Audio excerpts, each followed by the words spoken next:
Hey guys, dito kami ngayon sa airport. Biyaheng Aklan kami ngayon. Ayan, nandito kami sa bus para i-transfer na kami sa eroplano namin sasakyan. Kaya ito na, palabas na kami. Ayan, medyo maraming tao din. Medyo mahaba-haba ang aming lalakarin ngayon kasi ang hagdanan ng eroplano ay napakahaba at mataas din. Kaya ito, may tinutulak ba sa harap ko, kaya medyo mabagal ang lakad ni kuya. Paikot pa ang hagdanan, kaya ito, tiis-tiis lang ang mahalaga, makasakay na at makaupo na sa pwesto.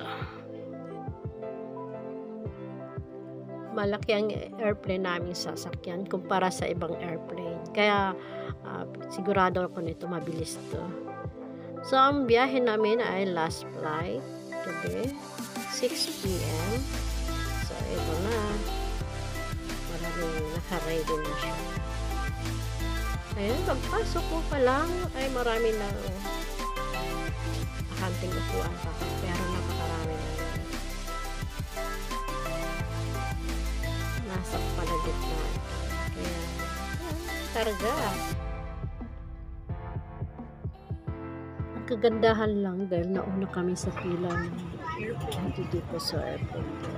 Ayan, medyo maluwag. Bisis nga kami nakarating dahil 35 minutes lang. Dito na kami ngayon Portable electronic devices.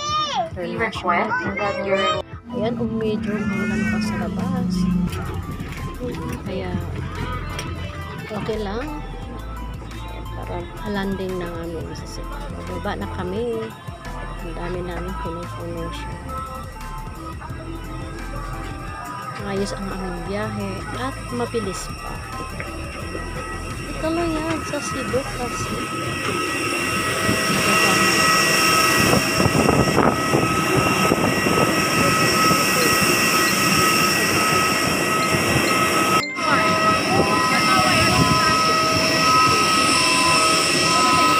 Ang bilis namin nakababa sa airplane.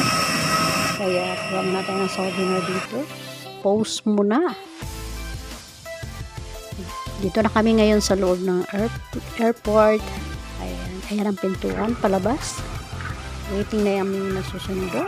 Kaya dito na kami sa labas.